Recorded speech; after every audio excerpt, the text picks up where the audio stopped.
Today's episode is brought to you by our company, NanoChomp Marketing Strategy and Analytics. We help product and marketing teams solve problems and experience growth using data and approachable AI. Visit nanochomp.com to learn more. Hey everyone, welcome to another episode of Soundbites. This is the podcast where we talk about all things business, innovation, technology, entrepreneurship, and strategy. And today we have Daniel Myers. Daniel is the co-founder and CEO of Flair, and it's a company that specializes in smart climate control solutions for homes and businesses. Dan has a background in computer engineering and music from Northwestern University, so can't wait to dive into that. And Dan and his team are working on interesting systems that are at the intersection of comfort, control, savings, and optimization, all with an evolving IoT platform. So Dan, welcome to the program. Thanks for hopping on. Excited to be here.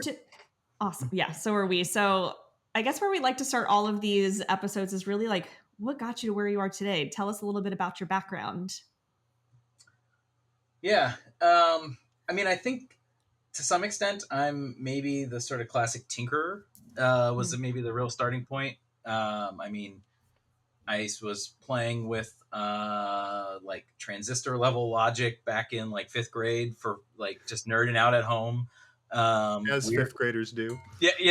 Classic I was like fifth grader activity.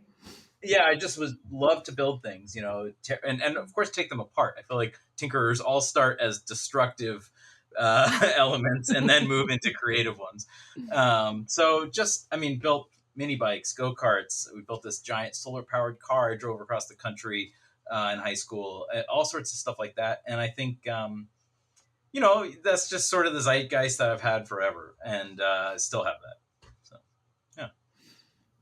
How did you get exposed to that kind of stuff? Like what got you, pulling stuff apart and taking it back together? Was there someone who inspired you or that you modeled that after? Totally. I had both of my grandfathers were engineers, so it's 100% their fault. Basically one of them was a structural engineer. One was more kind of automotive. And so we were always tinkering with something. And just generally, we're very kind of math focused and things like that. Ironically, though, I will say I had the grandfather who was really into automotive was always explaining to me how air conditioners worked, which like in hindsight, I think is so funny because I'm like, why is he telling me this? Right. And then in hindsight, maybe that just like inherently put a bug in me. I remember even in high school, so I grew up in South Florida, you also never stop thinking about air conditioning when you so live hot. in that environment. I even wrote a paper on the development of South Florida as it pertained to sort of the evolution of air conditioning back in I think it was junior year, and finally found that like a year ago. It's something that thematically came up for a lot of different reasons. Once you get into the sort of energy world, you realize, it actually kind of matters, right? So, there's a lot of things that converged.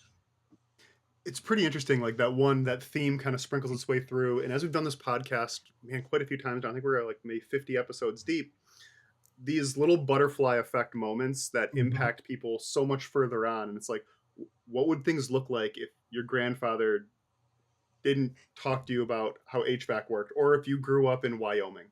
Like, how would that have changed the path that you took, which is kind of fascinating. And through all of that, a lot of that traditional HVAC space, you're looking at like fluid dynamics, thermodynamics, but you didn't go a mechanical engineering route. You went computer engineering. So let's talk about that for a minute. What made you decide to go down the computer engineering path? It's a good question. I actually started as an electrical engineering inbound. And I had done so much. So I mentioned that solar powered car thing, right? So I went to this, it was an environmental sciences magnet high school. So it was a senior project, but I spent 2 years working on it, raised $50,000, built this thing in my garage, which was a 20-foot long solar powered car. At the time, BP, which was Beyond Petroleum, I think they're back to petroleum now, but when they were Beyond Petroleum, donated the panels. We got Toyota to donate a giant trailer. We got all these different people to come together. And even an ultralight airplane manufacturer to donate a bunch of like aluminum and gusset plates, Wow. all this cool stuff. Cool. I remember the summer between junior and senior year, I sat down with Autodesk Inventor, and this was Broward County Schools in Florida, so like Fort Lauderdale area, donated like a CAD machine back when you needed a CAD machine for CAD, I guess. Yeah, sure. I had to be like a Sun workstation to be able to make that kind of thing work. I mean, it wasn't that intense, but it was like now you can do it on your MacBook Pro, and you don't worry about it. But back then, you wanted like a beefy machine with a good video card and all that, right? And so they donated that, and I just sat down over the summer and just learned how to like build 3D models, soup to nuts, and modeled the whole car, right? And so at some point, while thermodynamics, fluid mechanics, like all sorts of statics and things in the mechanical realm, were not the place I focused, I did feel like, yeah, I know how to build physical things. Like, I'm not worried about getting a degree in that. What I want to know is how does the chip inside my computer work? Because I don't know how that works, right? And I want to be able to get from, okay, electrons are getting routed around this way to this JavaScript library is going to do this thing in my browser and everything in between. So I kind of took the view of like, I wanted breadth, not depth. Yeah. Which in some ways, I think at the time in the EECS department was not what they wanted for their students. Like, they were more like, we want you to be the best computer engineer that Intel could hire, right? Yeah. And I was kind of like, even Double E. The Double E department would split you and say, you're going to be induction machinery or electronics, but you're not doing both, right? Like, they pushed you into one path or the other. And if you were in the computer engineering space, you were doing embedded. Like, that was how they drew those lines in the sand versus a Da Vinci style entrepreneurial engineer. And I thoroughly enjoyed the class I took where I designed a processor. Like, that was awesome. I never wanted a career in designing processors, right? Like, so from my standpoint, I ended up in computer engineering because I think curiosity led me to the middle of the stack, where computer science, because I got a master's in computer science, like pretty much in parallel with the computer engineering degree. Computer engineering just sat between EE and CS. And so it was a great place to kind of launch off in either direction whenever you felt like it. And it's funny, like, I think we've talked about this. I have a degree in Double E in computer science. So I did the other bathtub fit right. curriculum and missed the middle. Concept, right? Yeah. Right. Like, how do I get wider to be able to take these things I built, turn it into a control system that's executable in this new world that's going all software based versus mechanical based? So really interesting. So you have that path there. You have these butterfly effects. These little things in your world came together, kind of directed you down a path. You built a Sunseeker car. I was on the Sunseeker team too. That's where I learned how to do composite material, which is kind of fun. And then what? So there's a little bit between, and then you started a company. So what happened just before you built your own business?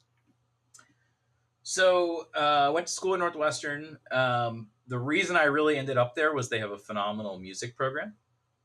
And so I played the French horn, got into the horn studio. The professor there, she's just like world renowned. I think she retired last year. So, awesome. Was excited to get in. I was like, yeah, they have good, academics and engineering and whatnot. So that'll be great. But I was there for music for sure. And then after that was living in Chicago, just, half an hour on the train away from Evanston, and was working at a startup building giant web crawlers for like online pricing data, and loved it. I mean, they basically said, here's a credit card, don't spend all our money on AWS, but also go build everything. Right. And it was great. It was an awesome experience for a year and a half. And I was living in this apartment in Ukrainian village there. And I could not for the life of me figure out how to keep 2 rooms comfortable at once. And it was like that dumb of an experience where I was like, all right, whether it's like Legos, a Raspberry Pi, an Arduino, or like some combination of those, right? I could probably like figure out how to do this, by just monkeying with what vents are sending air where when. Yeah. Started there, and then the Harold Washington Library in Chicago got this grant for 3D printers. So I was like, okay, well, let me just go CAD something up, design it. and put it in my apartment. And like, it didn't really work. Like, it was like, horrible initial design and everything else, but it got me thinking about it a lot. And I was like, all right, if I was going to do this right, here's how I would do it. Talked with people, kind of thought back to my days living in Florida. It was like, this problem is really widespread. Like, everybody who's lived in an American home with a central system has gone into a room that's too hot or too cold. And the end result is just a lot of energy wasted. And I was like, Yeah, well, somebody's for gonna be sure. dumb enough to fix this. Like, I'm down to take that bet. And so that's kind of how we got into it, and that was what sparked the interest in kind of maybe HVAC proper as a thing to play in. I want to talk more about Flair, but I'm also just thinking about your past. You talked about this 2-year project in school where you built this car, and like you get all these donations and stuff from Toyota and all these other companies. To me, that just reminded me of, what it takes to build a startup. Where you're asking, do you notice any parallels there? Did any of what you did during that project, even on a small scale, kind of help inform, raising funds or, thinking about how to start your business? Yeah, Do you I mean, realize at the time? yeah, Yeah. I didn't realize at all at the time. Oh, it's funny. I think South Florida, it's probably different now. At the time, was not a startup centric place in my Mm. perception, right? That was like a thing that happened out on the West Coast, I guess, and I didn't know anything about it. And even in the first few years of school, I wasn't getting any messaging that like the startup world was an option, right? Like, Mm. I just didn't have that in my head. And but at the end of the day, I feel like I started reading Slashdot. Then I started reading Hacker News. And then I started seeing this whole ecosystem that existed. And I was like, oh, these are my people. I found the world where they go out and they build stuff and they don't ask for permission and they don't have to report like 10 layers up into a bureaucracy. They just go build it Right. and deliver it. And it's, and there's people who will fund it. And like, you can, do this. It was sort of eye opening sometime in the middle of my undergraduate career. And then it occurred to me, I was like, oh yeah, I did actually just get on the phone and ask people for money, or did just get on the phone and ask people for stuff, and then did just go build stuff without anybody sort of saying you can, you can't, this is the perfect way, this is the right way. It was more just, we'll try and fit it together and figure it out, right? Yeah. And so I think inadvertently I had like startup light as an Yeah. experience. And it was I think a good starting point for, yeah, okay, I could see how you could just call up somebody and say, okay, I don't have everything figured out, but I can put together, a plan and build stuff. And, I don't have a prior business that I've executed on, but I've done a lot of cool things in life that I can point to that maybe give you some confidence. So write me a tiny little check and I'll go, work on it from there, right? So I think it was definitely something that helped. Hmm. Yeah, when you did it and you mentioned like you're in the Midwest. I'm from Detroit originally, so I can commiserate. And you look and you say, okay, Boston, like you're biotech, you're going to be in the Boston ecosystem. If I'm not near Harvard or MIT, I'm just not going to get touched. And then it's like, okay, well, if I'm not going to Stanford or I'm not in the Bay Area, I'm not going to get touched. And being an engineer in Detroit, my first role out of school, like what I thought I was going to do versus what I was really ending up doing was sorting bolts by their hexavalent chromium content. Like that was miserable, and that kind Yeah, of yeah, pushes you out of that space into entrepreneurship. But yeah, I think your background uniquely positioned you, like all of your upbringing, kind of all those things came together that uniquely positioned you to break out of potentially sorting hexavalent chromium as a career, and instead doing something interesting, solving your own problem. And the problem you even bring up, even when you found created it, it was more difficult to solve than even the building blocks today. Like things like Raspberry Pis were just coming out. yep, Now you yep. can go get an ESP32 chip, a Raspberry Pi chip, and you've got these frameworks, and you can kind of duct tape a solution together to make it work. You Yep. had to design, 3D print, build a lot of the stuff just completely from scratch to try and solve that problem, and then iterate off of it, right? So what does that iterative process look like, or iterative process? You said your first piece just wasn't that great. So what was your next step? How did you improve on it, and how did you get it to go? Well, the smartest thing I ever did was I called my co-founder, well, eventual Mm. co-founder, because he's smarter than me by leaps and bounds. And so the end result, right, was like, okay, well, this sort of heinous idea I have, like somebody needs to come in and like, basically tell me all the stupid things I did and, come up with better ideas. And so that person, his name's Kenny. It's funny, along the lines of maybe just dumb luck, which I'll definitely take that, I think I was his first friend in the US after he came here from Singapore to study in school. And we were just friends from pretty much freshman year to now, right? So I had just sort of called him, and at the time he was at Microsoft, building software. And it's funny, he was doing the, what is it, Chrome Vanadium sorting himself at Microsoft, effectively, right? Like he was like, yeah, we're building this stuff. He was on the Skype team, and like, I think Skype shut down literally a month ago, right? Finally. Yeah. But he was like, yeah, I have this deal with my dad, who does like electronics distribution in Singapore, that if I don't find anything interesting, I got to go take over the family business. But if I find something interesting, I don't have to.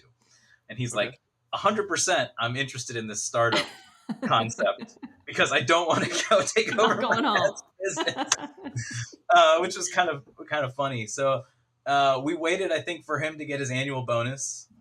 And then we basically just kind of worked up a plan to move to the Bay Area and figure out how to get into some accelerators, right? Because we were like, okay, we can noodle around on some of this stuff, but we don't know anything about building things at scale, like manufacturing. Like it's, example would be you build a solar powered car. It's completely one off. There's no notion of unit economics. There's no notion of industrial processes. It's very like bespoke, and it's fun, and it's definitely engineering, but it's not commercial, right? Yeah. How do you do it twice? Like you can do almost anything one time. Yeah. And so there was an element of, okay, we can see that there's a design path. We could kind of feel it out. We didn't like, and we could build some prototypes that could get us closer. And we did a little bit of that. But I think the real big move that we made was we said, we got to go find money and we got to go figure out production. And that was when we quit our jobs, incorporated, finally, I think we used some service called Clerky back in the day. Maybe it's still around. I don't know. And set up shop in San Francisco with very limited money, very limited personal runway, but a whole lot of ambition and determination in terms of like somebody out there is going to fund us. And, we got laughed out of meetings, but eventually we found people who would believe in us. What was it like starting your business with a friend, during that time? And then how has that kind of evolved over time? Or how has that relationship evolved over time? And, are there pros and cons to starting a business with maybe someone who starts off as a friend and is now also a co-founder? I certainly wouldn't ever say that my sort of one experience so far generalizes, but in my case, it's been, incredibly fortuitous. There's been times when both of us have said, what are we doing? Right. I think that's like a thing that happens when there was a period, I want to say like 3 or 4 years in, where we basically were running out of cash. It was uncertain if we could get funding. And I remember, there's more to this one too, right? There's a third friend involved here, which is my wife, who also built that solar powered car with me in high school. Oh, cool. Wow. So, I think having friends and people who, have personal investments with you, and that makes all the difference, I think. Once in a while I see these like message boards, people are saying, I'm looking for a co-founder. And like, I can't even fathom that world of like going in cold, and it might work great. And like, there could be some real serendipitous wins there, but so I wouldn't dismiss it outright, but I can't really imagine it yet because I was just so lucky to have people around who like were like, yeah, you can kind of tank our personal finances and take a bet, like go for it, right? Or yeah, I'm willing to take this chance, and like, I know that you're not fly by night. I know that you're a hard worker. I know that you're a smart guy. Like those kinds of things give you more confidence to take bets and risks. That's a good answer. And I think like when you look today, there's so many videos and pictures and images of like the Instagram versus reality entrepreneurship result versus what's actually happening. And when you're not on a private jet and you're sitting back with your co-founder, you're like, yeah, those what are we doing? Like, Mm-hmm. how do we move forward? Do we just got to pull the ripcord on this thing? Like, Mm-hmm. how do we make this thing work? And I think a lot of people think there's more sunny days than rainy ones, Mm-hmm. and I don't know if that's exactly true. I think a lot of times you're scared, you're nervous, you're problem solving, you're working with clients and you're problem solving with them. You have things going well and things that are going poorly, and having somebody that you know that you can balance things off of is, I think, extremely helpful versus adding another layer of stress to it. But I think it's a challenge, right? Like, I think that relationship over time will change, but And it's tough. emotionally, I feel like it's as important as anything. I mean, like Kenny as an example, like as a technical co-founder, right? Both of us being technical, but him being the CTO. I mean, what a freaking rock star! Like he is so amazing at supply chain, at EE, at the engineering. Like he another advantage that like we've had here is like he has language skills. So when we went to China to build a supply chain, like critical Yeah. piece, right? So So important. very lucky. But honestly, the most important thing that I think Kenny brought to the whole business over the long term was just like somebody to emotionally be in it with. Yeah. Yeah. Like who could see the books, who could see everything, right? Because even the early hires, like you kind of want to shield people from what's going on a little bit. You need them to execute, not be distracted. Your Yeah. co-founder is the person who like 100% is on the roller coaster with you, right? And so that was just such an important part of this story. Yeah, I think that's, really great insight. And I think a lot of people don't think about that. Back to, I need a founder, or like getting on Reddit and finding a founder. Yeah. And there was this trend of like distributed companies or like dApps for a while where things were like Mm-hmm. tokenized for solutions. And I think that can work for some tasks, but to your point, for the actual organization, for building your principles, your culture, and somebody that's going to be like handcuffed to you in an emotional support system to keep moving forward and bounce ideas off of and be a puzzle piece that isn't the exact same skill set that you have, Mm-hmm. that can look at a problem from a different perspective, I think is super important. Yeah, that's a great answer.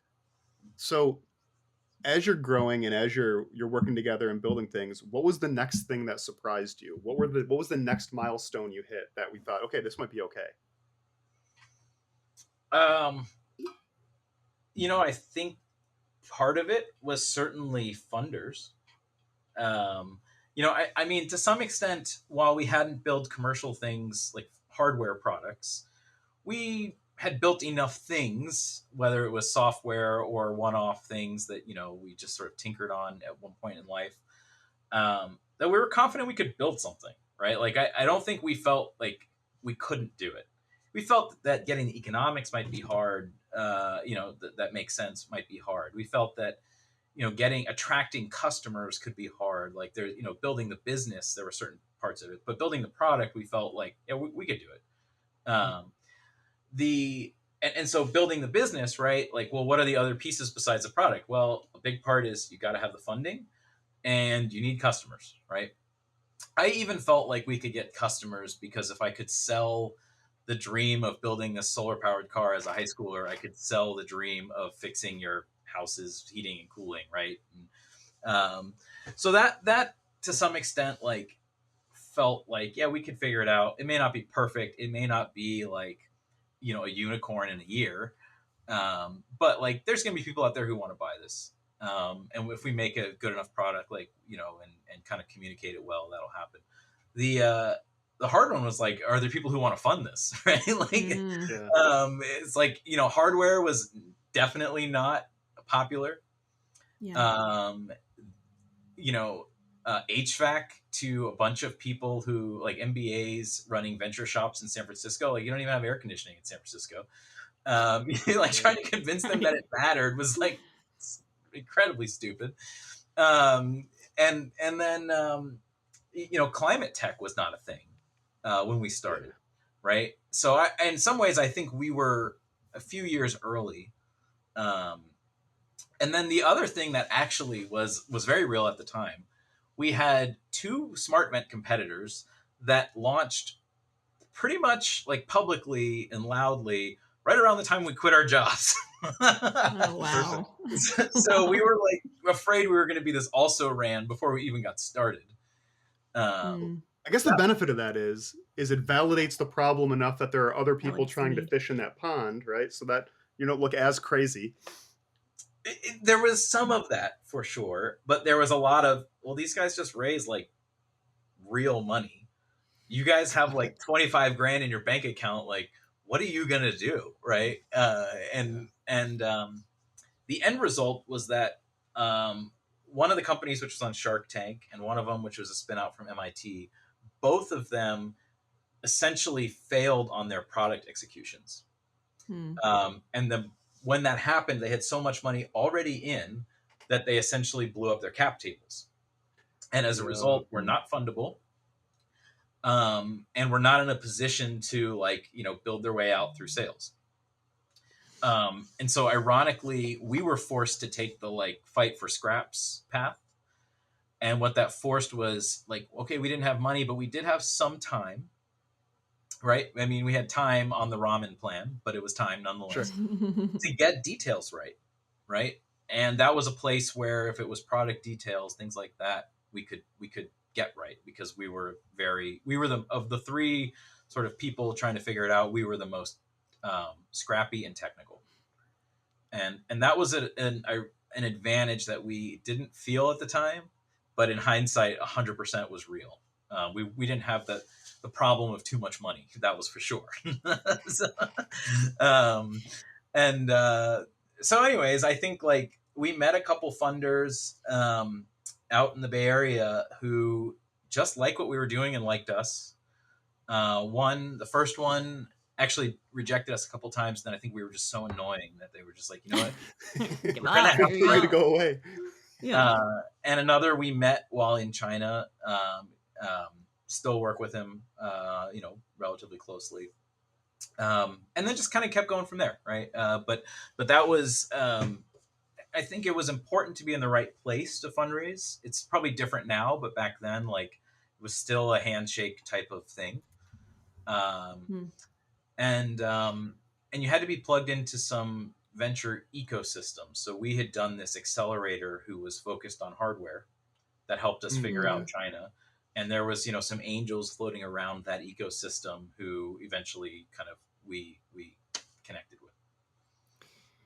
I listened to like a number of like pitch podcasts where they actually record pitches to VCs, and there have been quite a few people who have come up who have pitched hardware products, and it's always like this big to do. It's like, well, this is hardware, this isn't sexy enough. And so do you think as you're fundraising, like that mentality has changed, or is it still like very much dominated by software?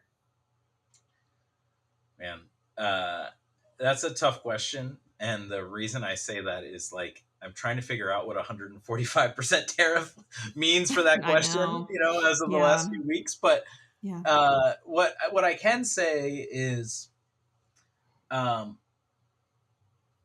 it's really changed over time.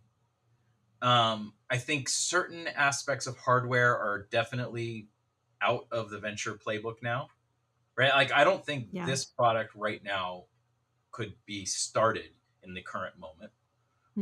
In some ways. I mean, there might be a way, but like it's, like IoT was so much less mature when we started, right? Like nobody knew what it was going to shape up, who the winners were going to be, what the connection technologies and platforms were going to, kind of come out as. That's different now. But in the broader hardware sense, I mean, you have a lot of deep tech investors now, but they're looking for how do I translate, some PhD's research into a commercial entity. That's like sort of where we live. I mean, there is some academic research on what we've done, and we're kind of commercializing it, but we didn't go about it from lab to, P&L. We went from just where we think this is real cool, we're gonna problem. build it. Yeah. Right. I would say this though. I think software has become a very confusing place because of AI, right? I mean, at one point you built a SaaS business. It literally just, didn't need to be complicated. It just had to have good customer acquisition cost, retention rates, low churn, right? And good unit economics, quote unquote.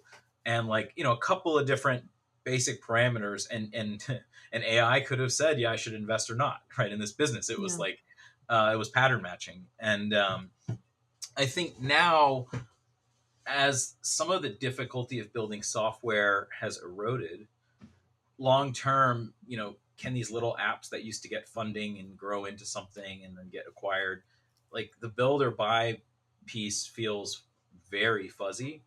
And ironically, hardware is still a place where AI is not that good at building a supply chain, right? It's just a really hard thing to do. So I that's a little bit forward looking instead of just what are we at exactly right now. But I do think there's an element there of um, hardware may become a little bit more attractive because there's more moats long term. Yeah. The differentiation. And then when you think about a platform, people will hear platform and think of software and services. But if you have a platform that's based on hardware, software, services, integration, and data, now you have a real serious place where you can build a moat around each one of those individually.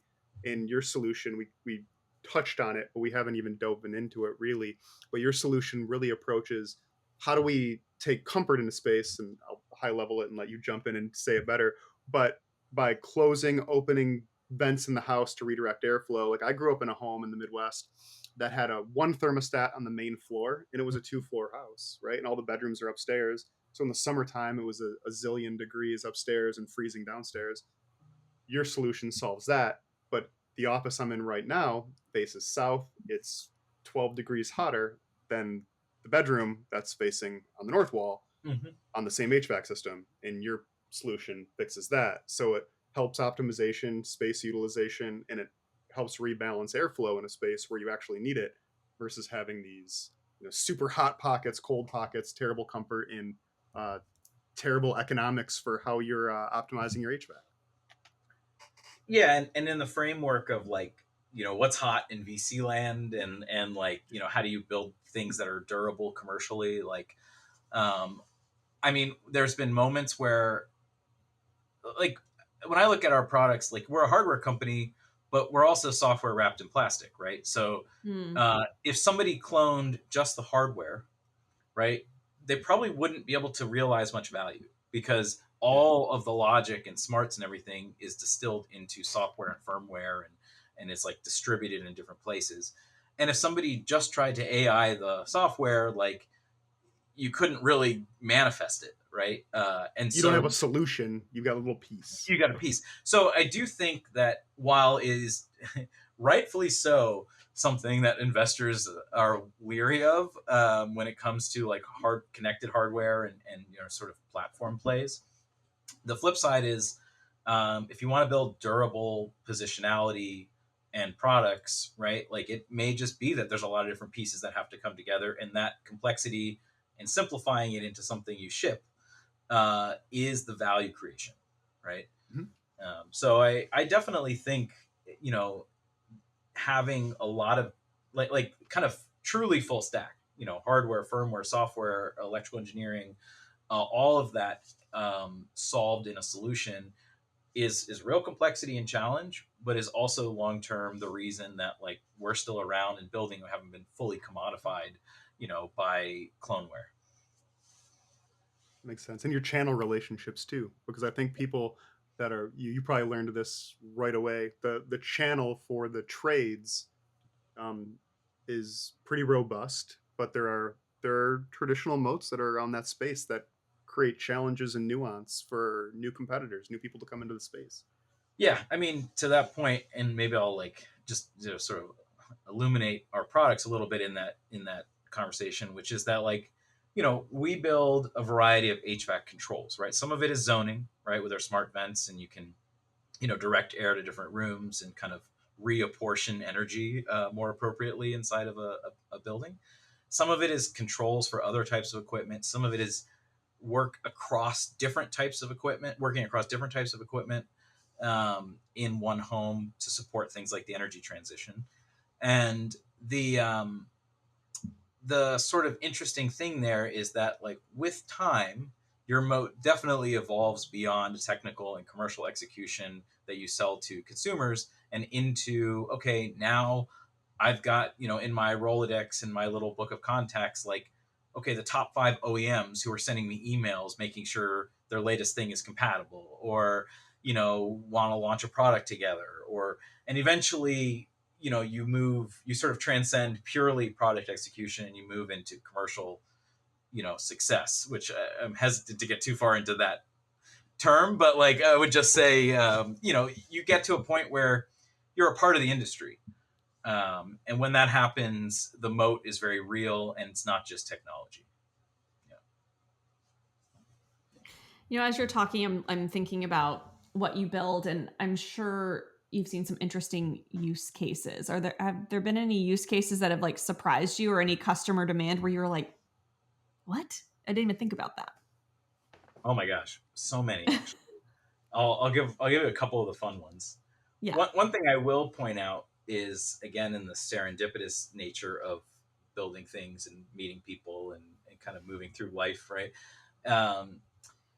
When we went to China, being from the US, where everything was sort of central HVAC, I remember the first thing we did, we landed in Hong Kong, and I'm looking at these tall buildings, and on the side of them is just condenser after condenser after condenser. Yeah. Like, it was just unreal. And I'm like trying to figure out, what am I even looking at? Right. And Kenny, my co-founder who grew up in Singapore, is like, yeah, that's how the rest of the world does it. Right. And it was just, of course, right. But for me, as sort of a, relatively untraveled American, I was pretty clueless. So one of the opportunities that we discovered, right, was that there's a lot more variety in how buildings are controlled and managed and and whatnot, from an HVAC standpoint. And it took like going overseas to see that, and what that did for us, which I think our competitors to some extent missed out on, was it forced us to build a platform, right, rather than a product.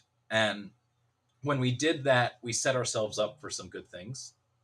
It had downsides. We had people at different times saying, don't build a platform, focus on one thing and ship it. The Nests of the world, they built one little dial and, they sold for billions. And I'm like, yeah, there's some truth to that.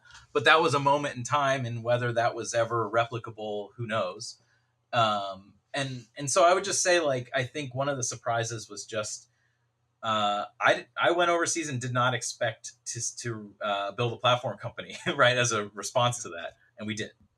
One of the more funny ones that's real short is, we had somebody contact us who had a natural cave in their basement. And, and so this didn't generalize at all, but the thing that I loved about it was, they were excited about the smart vent because they could leverage the natural cooling that came from this natural cave. So we just absolutely wanted to run with, so simple a caveman can do it. It was just begging for it. But it was one of those ones where it was like commercially completely irrelevant, but comedically gold, right? So so that was a kind of a funny one, outside of the more relevant, important, product side thing. It is pretty interesting. That's like, the case study in using geothermal to optimize your house, right? Natural cool. geothermal, that's right. That's really cool. So really exciting. In what direction are you focusing on now? So you have a platform now, so you're sustaining a platform. You have mobile apps, you've got software, you're integrating, data. Well, you are basically a data company that has all these products that you want to get really technical about it, but you're continuing to optimize products. So what's the next step? What is the use case you're focusing on now, and what does that look like? Yeah, I mean, I think so. I don't want to say bootstrapped because it wasn't like pure bootstrapping, right? I mean, we still had some angel money and stuff like that. But when we first went to market, we largely went to market as a DIY retrofit. Okay. So it's very much consumer. The HVAC industry, though, is very much driven by contractors, right? Like that, there's 500,000 in the US. We need Whoa. that to be our go-to-market long-term. That is the big opportunity. And there's 85 million homes in North America that have central ducting. And I think it's something like 5% have zoning, right? And so I think if you kind of look at that, and then another big picture way of looking at it is, I think RMI, the Rocky Mountain Institute, is estimating like a 3x demand in Hmm. electricity by 2050, right, in the US.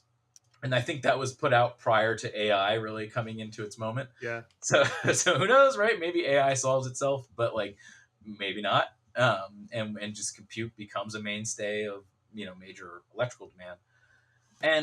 And so big picture is figuring out ways to keep buildings comfortable without just blowing up energy demand, um, is Mm. still the big picture vision, but how we get into buildings is changing a lot. And so what Okay. we're trying to figure out is, okay, the HVAC industry like is historically kind of tech averse. If I'm speaking about the residential element of it, I think commercial is maybe a bit different. Um, a little bit tech averse, but changing as contractors, generationally turn over and things like that.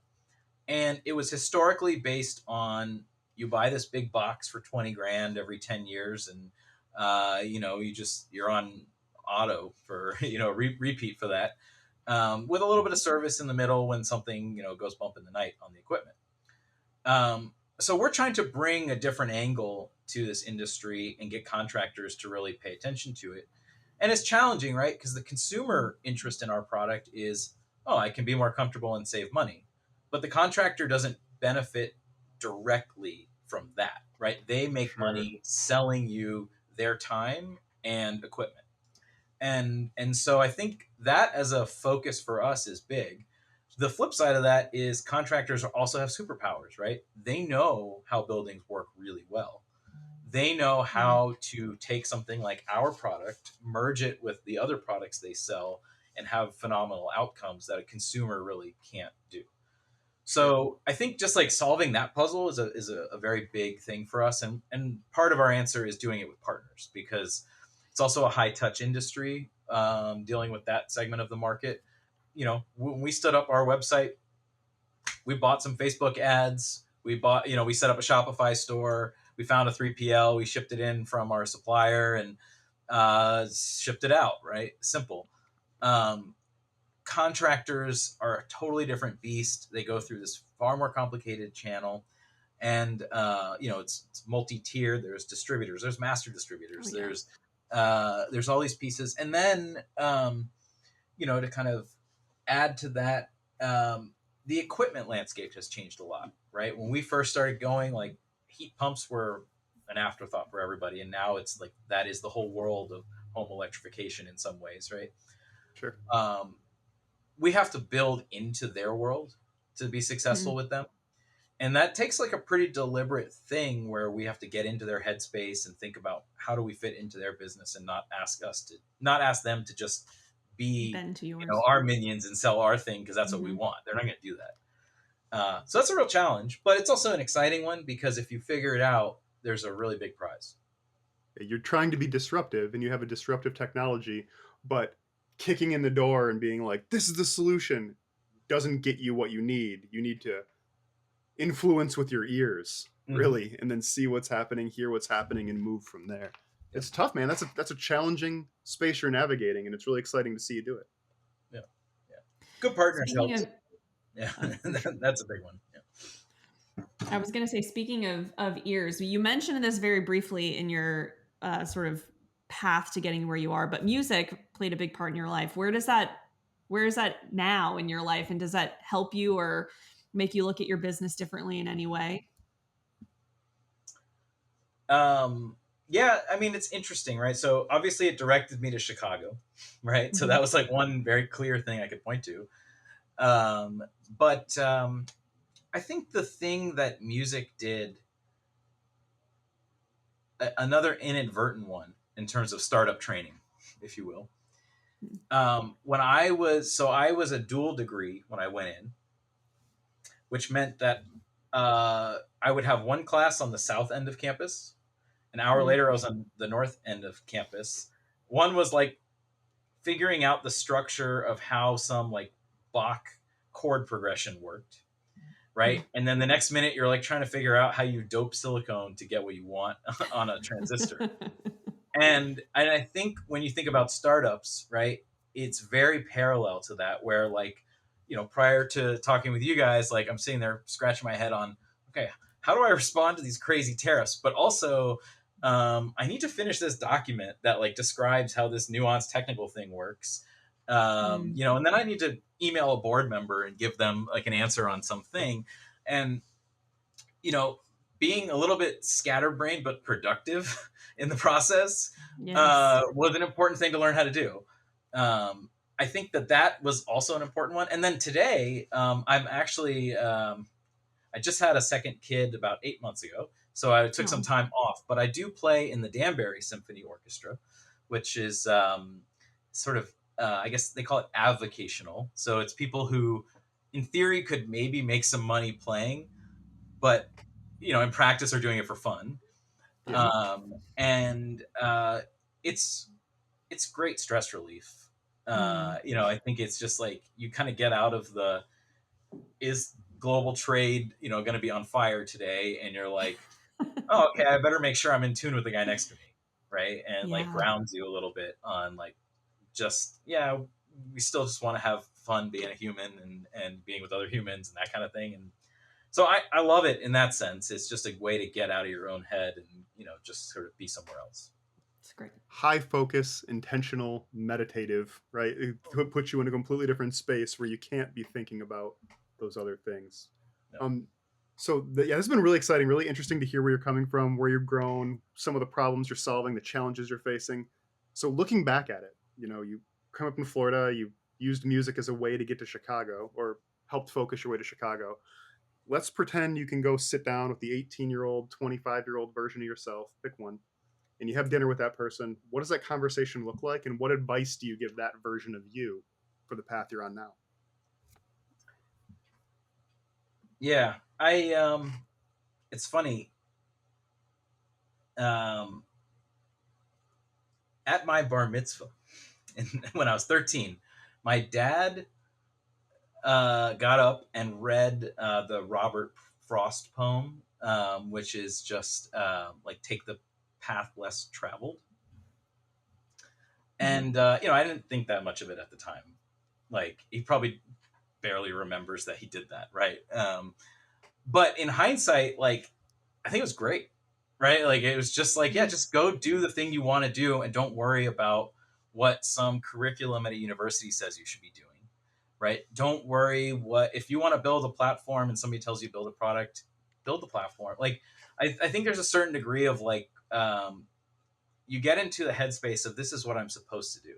And admittedly, I feel very privileged to be able to go take some risks. Like it's not a position everybody's in, and I can totally respect that. Yeah. But if you find yourself in a position where you can take some risk, can take some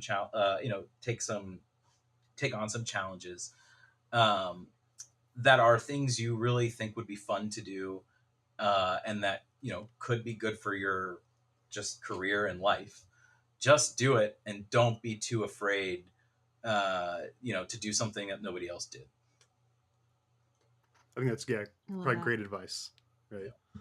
And people get tied up into the day to day, and they focus on, oh, this is what I'm supposed to be doing at this stage in the world right now, and they abandon the things they could be doing. Really related story to what you said, and I'll keep it pretty tight. One time I was driving with my brother, my sister, and a few people, and my brother was in the passenger seat, I was in the back, and we came to an intersection, and it's a part of a downtown area where it's a 5-way intersection. And basically where we wanted to go was in front of where we were, but the road doesn't go there. You got to take one of the other roads around. And there was a lot of stress in the car. Do I go left? Do I go right? Do I take this angle? My brother just like cut through the noise and goes, you can literally go any way except the way you came, and you're going to get where you're going. And I was like, there was like a moment with the universe, and it's like something, almost a throwaway statement to stop an argument. But like, it's like, man, as a philosophical point of life, like as long as you're not going backwards, you're going to be okay. Mm-hmm. I Yep. think about that a lot. Yeah, those moments. At the time, you don't realize how impactful they are, and then retrospectively, you're like, man, these like define life, right? Yeah. Yeah, it's like 15 years ago, and I'll never forget that moment. Yep. Yep. So, do you want one last question, and then we'll The wrap. last question we like to ask, just selfishly, is to get a list of what you're listening to, maybe what you're reading, music, podcasts, books. What's in your ears right now? When you have time. I know you have an 8-month-old, so maybe there's nothing. Yeah. Maybe it's cartoons Coco or Melon? something. Yeah, I was going to say. So actually, I have an 8-month-old. I also have a 3.5-year-old. Right now, my primary reading is children's books, which is lovely, actually. Like, not a complaint. But it's kind of funny how all-consuming that can be.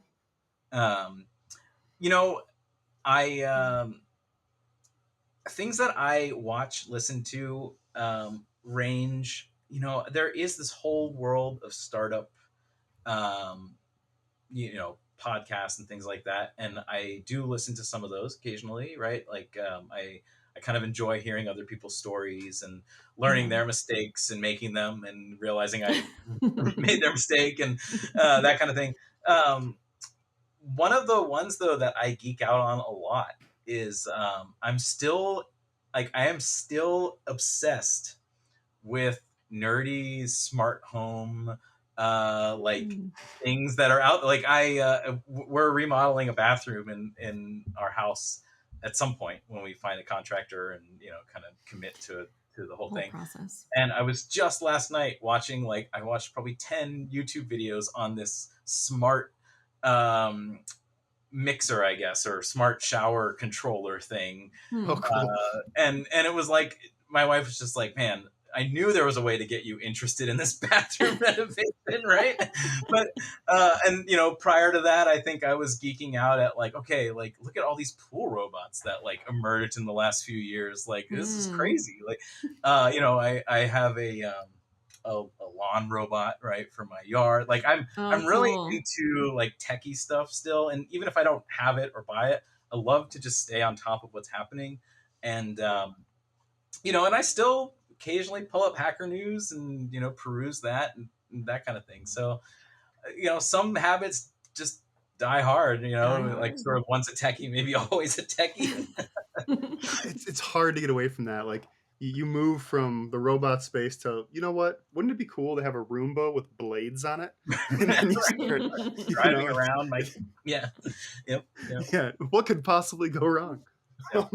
I'm anxiously awaiting for somebody to ship a good robot lawnmower that also deals with leaves, right? And I'm like, 2025 the year? Is 2025 the year? Fingers crossed. So I'm still a techie at heart. That's awesome, and I think that's gonna the future of the company depends on that. So that's definitely a good trait to have. But Dan, thank you so much for joining us today. Really appreciate the insight. Great conversation. Love hearing what you're working on, how you're problem solving, and thank you so much for sharing. Yeah, my pleasure. Absolutely.